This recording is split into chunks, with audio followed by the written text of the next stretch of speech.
En nombre del Padre, y del Hijo, y del Espíritu Santo. Amén. Queridos oyentes, continuemos con nuestros temas de sacramentos y liturgia.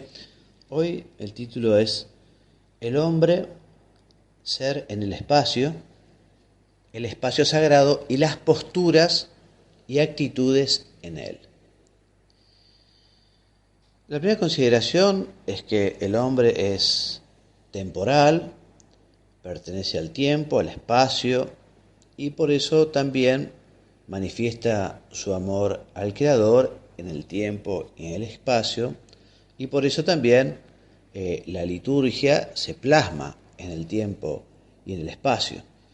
De modo que nos interesan los tiempos, como vimos en la clase pasada, y también nos interesan los espacios, que además justamente son espacios dedicados especialmente al Señor, espacios especialmente consagrados. Esto pertenece a la naturaleza misma del hombre. Vemos como en todas las religiones siempre el hombre ha buscado, adorar en algún lugar determinado a la deidad. Bueno, hablemos del espacio litúrgico de el templo, en primer lugar.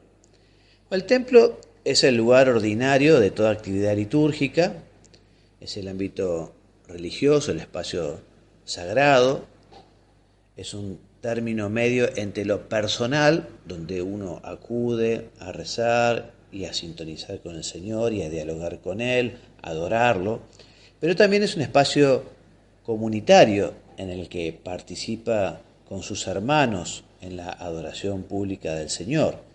Recordemos aquello del Génesis también, que no es bueno que el hombre esté solo, y es muy bueno también que agradezcamos y alabemos al Creador en comunidad.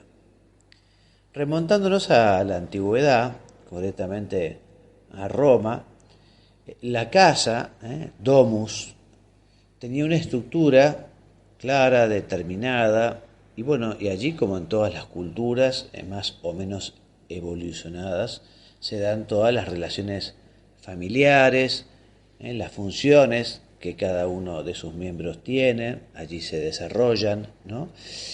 Y también vemos justamente en las ciudades, ¿no? Las ciudades primitivas, Roma, Grecia, en fin, como también había lugares dedicados a las deidades, había templos, ¿no?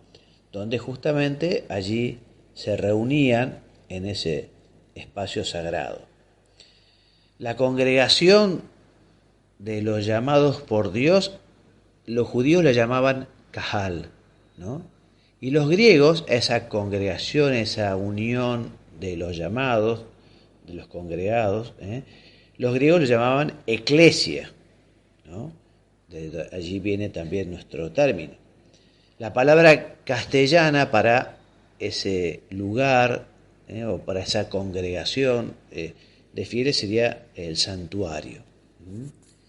Pero visto como espacio sagrado de reunión, o sea, una cosa son la congregación, las personas que componen ese grupo homogéneo que quiere adorar o alabar a Dios, ¿no? Es lo que se entiende por eclesia, por Cajal, pero como espacio sagrado de reunión, es la iglesia en cuanto templo, ¿no?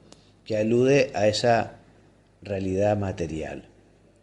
Entonces, por eso decimos que el templo es un punto de contacto entre lo divino y lo humano, entre lo material, que queda consagrado por la presencia de Dios, y llama al hombre a la interioridad. Bueno, recordemos como justamente en el Antiguo Testamento, por ejemplo, cuando Yahvé, Dios, le aparece a Moisés, una nube cubre el monte Sinaí, y ese monte será considerado sacro por esa presencia divina. Dios mismo manda construir una tienda, será la tienda del encuentro. Esa tienda será cubierta por la nube, y de esta manera la gloria de Dios llena esta morada, este lugar, de modo que ya no es el monte Sinaí, sino también es el lugar nuevo, la tienda del encuentro. Bueno, en el libro de Samuel vemos como la presencia de Dios y su gloria están en el Arca de la Alianza, que allí se conservará hasta la construcción del templo, que la realiza el rey Salomón. Construyó el templo y este fue consagrado. La nube lo llenó en signo de la presencia de Yahvé con su gloria, ¿no? Entonces vemos como el templo es la figura terrena de la presencia de Dios, ¿no? Bueno, cuando el mismo Jesucristo dice, bueno, se destruirá este templo y yo lo reconstruiré en 3 días, él hablaba justamente del templo de su persona, ¿no? No hablaba del templo físico, hablaba de su resurrección. Bueno, el altar de la palabra y el altar del sacrificio. Entonces el altar de la palabra también se llama ambón. El ambón está habitualmente a la derecha del altar del sacrificio. La Organización General del Misal Romano, en su número 309, nos dice que por ser el lugar desde donde se proclama la palabra de Dios, debe ser un lugar digno, debe estar formado o constituido por una estructura sólida, ubicado en un lugar visible para que todos los fieles puedan ver. Conviene que sea un ambón fijo y no un simple atril movible, ¿no? Pues del ambón se proclaman las lecturas, el salmo responsorial, el pregón pascual. También desde él pueden hacerse la homilía y las intenciones de la oración universal. La dignidad del ambón exige que, en principio, solo suba a él quienes tengan un ministerio, o el ministerio de la palabra, propiamente dicho, ¿no? Bueno, el altar del sacrificio. Bueno, la Ordenación General del Misal Romano, número 295 a 303, nos dice que el presbiterio es el lugar donde se encuentra el altar, que debe distinguirse claramente de la nave, por eso estará habitualmente más elevado, o tendrá una peculiar estructura y adorno u ornato. Es importante que sea amplio, que esté bien visible. El centro del presbiterio es el altar, que es el centro de la Eucaristía. Y la celebración de la Eucaristía en lugar sagrado debe hacerse siempre sobre el altar. Fuera del lugar sagrado puede hacerse también sobre una mesa adecuada, usándose también un mantel, un corporal, la cruz, los candeleros. Nos dice el texto que conviene que en todas las iglesias haya un altar fijo, que además es signo de Cristo Jesús, piedra viva. Por eso una recomendación litúrgica que les hacen a los sacerdotes es que cuando sube al altar y lo besa, que piense que está besando a Cristo, que es oportuno que sea un beso de amor y no un beso traidor como el de Judas, ¿no? Bueno, el altar será construido separado de la pared, de modo que se pueda caminar en torno de él con facilidad y la celebración se puede hacer cara al pueblo. Como decíamos, el altar ocupa el centro donde converge la atención de la asamblea. Por lo general está dedicado, esa dedicación está vinculado con la reliquia que anteriormente se colocaba, en principio reliquias de los santos, de los mártires, después de los santos, actualmente ya no se ponen reliquias, ¿no? Pero bueno, es oportuno que el altar tenga una base, una mesa que sea de piedra. El pie que sostiene la mesa puede ser de otro material, con tal de que sea digno o sólido. En la Argentina se resuelve que la mesa del altar fija sea preferentemente de un solo bloque de piedra natural, que no siempre se puede, ¿no? Por eso, a juicio del obispo, a veces se optará por madera natural, digna, sólida, o un bloque de cemento, en fin, algo que realmente sea, sobre todo, digno. Bueno, también dice la ordenación general del Misal Romano, bueno, que se cuide el poner las reliquias de los santos, que se conserve, si se puede, esta costumbre, ¿no? Y también recomienda que conste con certeza la autenticidad de esas reliquias.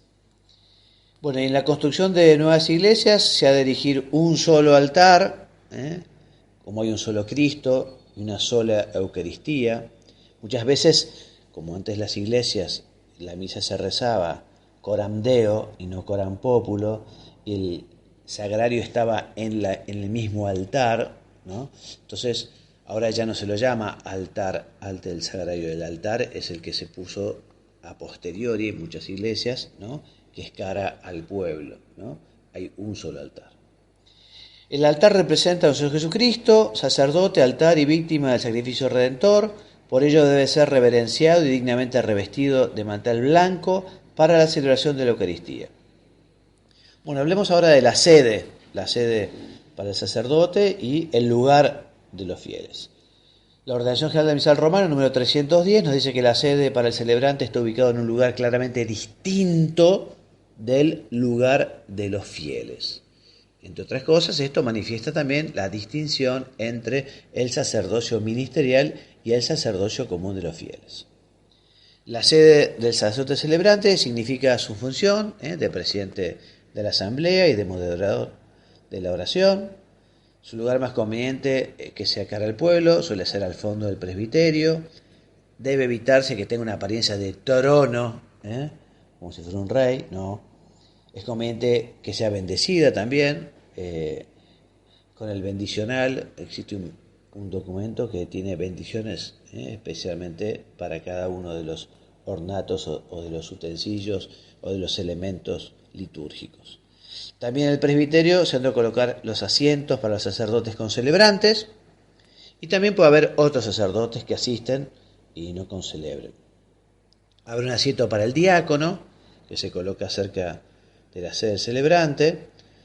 Para los otros ministros, ubíquense de tal modo que se distingan de los asientos del clero, ¿no? Ministerios, ¿no? Los ministerios del lector, el acolitado. Pero es importante que estén en algún lugar donde puedan realizar su función con comodidad. Bueno, respecto del lugar de los fieles, debe permitir que puedan participar con la vista, que puedan oír convenientemente, y si el templo es muy grande, también se proveerá de los elementos de la tecnología actual, como micrófonos y parlantes para que la gente pueda escuchar, ¿no? También tiene que permitir el lugar de los fieles acercarse sin dificultad a recibir la Sagrada Comunión. Habitualmente serán bancos o sillas, y lo que no se debe hacer es tener asientos reservados, asientos reservados para personas privadas, ¿no? Que cada uno, en fin, va y ocupa un lugar un día, otro lugar otro día. Bueno, el lugar de la reserva de la Santísima Eucaristía. El lugar de la reserva se llama sagrario o también tabernáculo. Es el lugar, repetimos, del templo donde se reserva la Eucaristía, evidentemente el lugar más importante. Dice el Catecismo de la Iglesia Católica en su número 1379 que el sagrario tabernáculo estaba primeramente destinado a guardar dignamente la Eucaristía para que pudiera ser llevado a los enfermos y ausentes fuera de la misa. Por la profundización de la fe en la presencia real de Cristo en su Eucaristía, la Iglesia tomó conciencia del sentido de la adoración silenciosa del Señor presente bajo las especies eucarísticas. Seguimos comentando la Ordenación General del Misal Romano, cuando habla de la reserva de la Santísima Eucaristía, que es el número 314 al 17, dice que el Santísimo Sacramento será reservado en un sagrario, en una parte de la iglesia muy noble, insigne, destacada, convenientemente adornada y apropiada para la oración. El sagrario será único, un solo sagrario en la iglesia, inamovible, tiene que estar fijo, entre otras cosas por una cuestión de seguridad, ¿no? Tiene que ser de hecho de un material sólido, inviolable, digno, no transparente, debe ser cerrado y, como decíamos, que evite al máximo cualquier peligro de profanación. Es conveniente que sea bendecido, es más apropiado que no esté en el altar, como decíamos antes, en el altar que se celebra la misa. Conviene que sea colocado o en el presbiterio, fuera del altar de la celebración, o en otro lugar conveniente, sin excluir el altar antiguo, que no se usa más que para la celebración, lo que les decía, ¿no? Muchas veces se puede poner una capilla de adoración, ¿no? Lo importante es que sea un lugar accesible y visible para los fieles, para que puedan encontrar fácilmente al Señor. Bueno, alumbrará continuamente una lámpara votiva, una lámpara de sagrario, que indique y honra la presencia del Señor. Entonces, aun siendo verdad el hecho que Dios está en todas partes, en el sagrario está de un modo verdadero, real y sustancial. O el bautisterio, que es el lugar también donde está la pila bautismal, el lugar donde se realizan los bautismos. Bueno, antiguamente estaban fuera del templo, tenía una forma determinada. Bueno, vamos a ver un poco cómo es en la actualidad, ¿no? La actualidad está dentro del templo, es una capilla especialmente dedicada. Últimamente se ha introducido la costumbre de construir la pila bautismal a uno de los lados del altar de la celebración de la misa. Bueno, la sacristía también es un espacio sagrado, es prolongación del templo, no es sinónimo de depósito, no es un depósito, sino un lugar donde se conservan los libros, el misal, los leccionarios, los vasos sagrados, los ornamentos, los utensilios. Y también es importante guardar ese silencio en la sacristía, ¿no? Lugar del silencio, ya hablaremos del silencio, ¿no? Porque de alguna manera toda celebración comienza en la sacristía, cuando comienza a revestirse el ministro, que ya comienza a sintonizar interiormente con el sacrificio, con la celebración que va a realizar. Bueno, hablemos de las actitudes y posturas al participar de las celebraciones litúrgicas. Entonces le decía, vamos a hablar del silencio, que es una de las actitudes en el espacio sagrado de la liturgia, quizá la primera y más importante, ese silencio religioso, porque el silencio, por un lado, es el lenguaje del Espíritu de Dios, que es su palabra, que no se expresa en el sonido exterior, sino en el silencio interior. Y el silencio es una actitud de respeto, una actitud de escucha, una actitud de adoración. El silencio, en el lenguaje de la experiencia mística, el que ha saboreado a Dios no puede describirlo con palabras, ¿no? Bueno, el silencio también es manifestación de que lo que se viene es importante, superior a uno mismo, y está relacionado con el recogimiento, la interioridad, la escucha. Evidentemente ayuda a dialogar y a escuchar. El silencio, repetimos entonces, es actitud de oración, porque la adoración no requiere de palabras, porque el Espíritu Santo clama Abba, no se ora solamente cuando se dicen cosas, se ora también cuando se escucha al Señor. Entonces repetimos, en la oración solo el que guarda silencio puede escuchar, igual que una persona, si uno habla y no escucha, en fin, eso no es diálogo, es un monólogo. Bueno, en la liturgia hay mucho espacio para el silencio, por ejemplo, en la misa, antes de comenzar la celebración, en la escucha de la palabra y en la homilía inmediatamente después, durante el silencio sagrado de la consagración. Durante este silencio no es propio incluso ejecutar melodías instrumentales. Después de la comunión, también un momento especial de oración y de silencio. El silencio o los silencios deben ser respetados, y el texto aclara de una manera muy oportuna que debe ser respetado no solo por los fieles, sino también por los sacerdotes y por los cantores, ¿no? Y recuerda aquella canción también que es muy interesante, si ustedes recordarán, que dice: callemos, hermanos, y venga el silencio, que ya hemos perdido el don de escuchar. Así que vale la pena pedir al Señor ese don de escuchar en esos tiempos donde la vorágine, el ruido, la actividad, la gente le tiene miedo al silencio y no puede estar en silencio. O las posturas del cuerpo. Entonces, las actitudes corporales permiten que el cuerpo se implica en lo que se celebra con la actitud que corresponde, que en la misa o en la bendición con el Santísimo puede ser de pie, sentado o de rodillas. Bueno, estar de pie significa, en Occidente por lo menos, porque en Japón quizás es distinto, ¿no? pero estar de pie significa reverencia, respeto, actitud de espera, acompañamiento. Por eso la liturgia prescribe esta postura corporal en la misa, por un lado, al recibir al celebrante al comienzo de la misa, todos se ponen de pie. Manifiesta la adhesión al acto penitencial, cuando dice uno reza el Kyrie, o yo pecador, o yo confieso, ¿no? El acto penitencial. Para elevar la oración colecta, cuando el sacerdote reza la colecta, los fieles están de pie y el sacerdote también de pie. Para escuchar la proclamación del Santo Evangelio, para profesar la fe, al rezar el credo, para también iniciar la gran plegaria eucarística al inicio, para prepararse a recibir al Señor en su cuerpo y en su sangre, para acompañar a los que comulgan, para prepararse al envío misional al final de la misa de la celebración. Pues estar sentados implica dedicar tiempo. También estar sentado implica calma, paciencia, espera, reposo, escucha, aceptación, etc.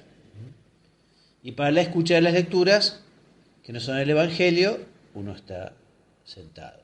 También para recibir la catequesis de la homilía, para acompañar con las propias ofrendas espirituales, el ofrecimiento del pan y el vino que el sacerdote realiza sobre el altar, para descansar en el Señor después de comulgar, para escuchar los avisos parroquiales. Bueno, y la genuflexión o estar de rodillas expresa adoración, claramente, ¿no? Como también los paganos, ¿no? Que se arrodillan ante el rey, ¿no? Bueno, expresamos nuestra adoración a Dios, es una actitud de humildad.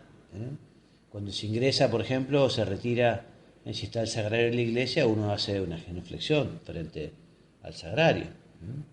Expresa justamente la fe en la presencia del Señor. En el momento de la consagración, y algunos también para comulgar, porque se puede recibir de rodillas la comunión, también de pie, en la mano o en la boca. También al recibir la bendición y el envío misional al final de la misa, también algunas personas reciben esa bendición, ese envío de rodillas. O también la actitud de procesión. Bueno, la procesión es un signo de nuestra iglesia que es peregrina. Por ejemplo, procesionamos el Domingo de Ramos, el día de la presentación del Señor en el templo, la gran procesión hacia el templo con la luz del cirio pascual, la noche del sábado de vigilia, recordarán, ¿no? Al comienzo de la vigilia de la resurrección, también para acercarse a recibir al Señor en la Eucaristía. Uno puede justamente, no es hacer la cola para comulgar, sino que uno está procesionalmente y va rezando y se va preparando, rezando comuniones espirituales. También para recibir la imposición de las cenizas el miércoles de ceniza, al venerar la Santa Cruz el día Viernes Santo, etc. Bueno, hablemos brevemente de los ritos y familias litúrgicas, ¿no? Entonces, un rito o una familia litúrgica se forma por una costumbre centenaria o inmemorial, como dice el Código de Derecho Canónico, y la Iglesia atribuye igual derecho y honor a todos los ritos legítimamente aprobados. Una primera y gran distinción es Oriente y Occidente, ¿no? Que es una distinción cultural, no es una distinción meramente política. Se entiende por Oriente la cultura griega y la semítica, por Occidente entendemos sobre todo la cultura latina. Por ejemplo, los ritos orientales. Bueno, recordemos que la ciudad de Antioquía fue considerada la primera de las diócesis por la importancia en Oriente, más aún que Jerusalén. Luego, con el traslado de Pedro y posteriormente con su martirio y con el martirio de Pablo, Roma se convertirá en la diócesis más importante, ¿no? Y en la sede del sucesor de Pedro, el romano pontífice, el Papa. Antioquía fue sede patriarcal y también Alejandría un lugar importantísimo donde justamente se forman dos tradiciones litúrgicas, ¿no? El rito o el grupo de ritos antioquenos y alejandrinos. Por ejemplo, al grupo antioqueno pertenece el rito sirio de Antioquía, que está muy relacionado con la cultura griega, fue llamado también melquita. También pertenece a este grupo antioqueno el rito maronita, que es una variante del rito sirio de Antioquía, que se practica también en las comunidades del Líbano. Su lengua es el arameo y su liturgia tiene mucha influencia latina. Un tercer rito que pertenece a este grupo es el llamado sirio occidental, y es el bizantino, el rito bizantino, que está muy ligado a Antioquía y a su estilo celebrativo. Fue la liturgia imperial, ¿no?, de Constantinopla. Y un cuarto rito perteneciente a este tipo es el sirio occidental, que es el rito armenio, que es el más latinizado de todos. Bueno, tipo sirio oriental, o sea, pertenecen a este tipo de ritos el nestoriano, el caldeo, el malabar, que son muy semejantes. Y ahora veamos el grupo de ritos alejandrinos. O sea, este grupo litúrgico es mucho más reducido, está representado por el rito copto y el rito etiópico. El primero se celebra en Egipto, el segundo en Etiopía. Bueno, los ritos de Occidente, por otro lado, o sea, son ritos más cercanos a nosotros, por cultura son el rito galicano francés, del que se pueden decir muchas cosas, el rito hispano-mozárabe, en algunas pocas iglesias de la diócesis de Toledo y en una capilla de la iglesia catedral, el rito ambrosiano de la diócesis de Milán, de San Ambrosio, el rito romano, que fue organizado por los papas, y recientemente uno instituido por el Papa Benedicto XVI, que es el rito anglicano católico, que es fruto del ecumenismo, ¿no? De esta manera la Iglesia Católica recupera, por decirlo de alguna manera, un rito con el que glorificó a Dios durante muchos siglos. Bueno, respecto a la importancia del signo y el símbolo en la liturgia, diremos también dos palabras, ¿no? Entonces, los signos de la liturgia han sido recogidos por Cristo o por la Iglesia para significar realidades divinas invisibles. Esta es una de las ideas más importantes, o dos de las ideas más importantes, ¿no? Uno, que muchos fueron elegidos por Cristo, otros por la Iglesia. Pero la segunda idea es que significan realidades divinas invisibles. O sea, son signos que contienen, vinculan y comunican realidades sobrenaturales. Por ejemplo, ya hemos visto los signos del Antiguo Testamento y el Nuevo Testamento, lo hemos visto. Y ahora hablemos un poquito de implicancia litúrgica de los signos. Entonces decíamos que el signo es una realidad natural y el símbolo una realidad convencional, y ambos son elementos de la comunicación de realidades, repetimos, sobrenaturales, que fueron elegidos por Cristo según la pedagogía de la revelación. El uso del signo y del símbolo por parte de Dios indica su deseo de comunión con Él, o sea, Dios se abaja, ¿no?, para que efectivamente el hombre pueda conocerlo, alabarlo, ¿no? Entonces Jesucristo nos dio estas maneras, estos modos de comunicarnos con el Padre, con el Hijo, con el Espíritu Santo. Y terminamos con alguna, no sé si ustedes lo habrán escuchado alguna vez, pero en la formación sacerdotal, aquello de San Agustín, que al denominar los sacramentos, recordemos que el sacramento es un signo que comunica, ¿no? O sea, el sacramento es signo, pero que comunica, ese signo sensible y eficaz de la gracia, que significa, ¿no? Entonces, cuando hablamos de sacramentos, cuando San Agustín habla de los sacramentos, habla de res et sacramentum, que es lo que comunica y el signo que se emplea. Cuando habla de sacramentum tantum, o sea, el signo sensible, nos dice que, esto ya lo estudiamos también, que contiene dos elementos. Un elemento material, que es la materia, y la forma, que son las palabras. Por ejemplo, en la Eucaristía, en la materia, ya lo sabemos, es pan de trigo, vino de vid, con una gotita de agua, y la forma son las palabras de la consagración.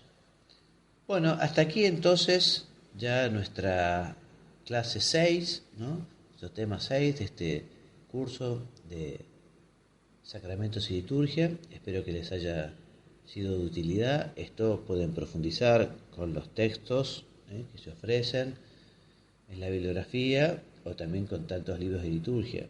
Qué importante que el cristiano profundice en la liturgia y lleve estos temas a la oración, lleve los textos de la misa a la oración, conozca justamente la ordenación general del misal romano.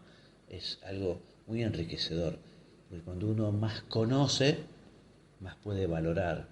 Cuando uno más ama, más quiere conocer. Bueno, que Dios los bendiga y los haga muy santos. Amén. Hasta la próxima.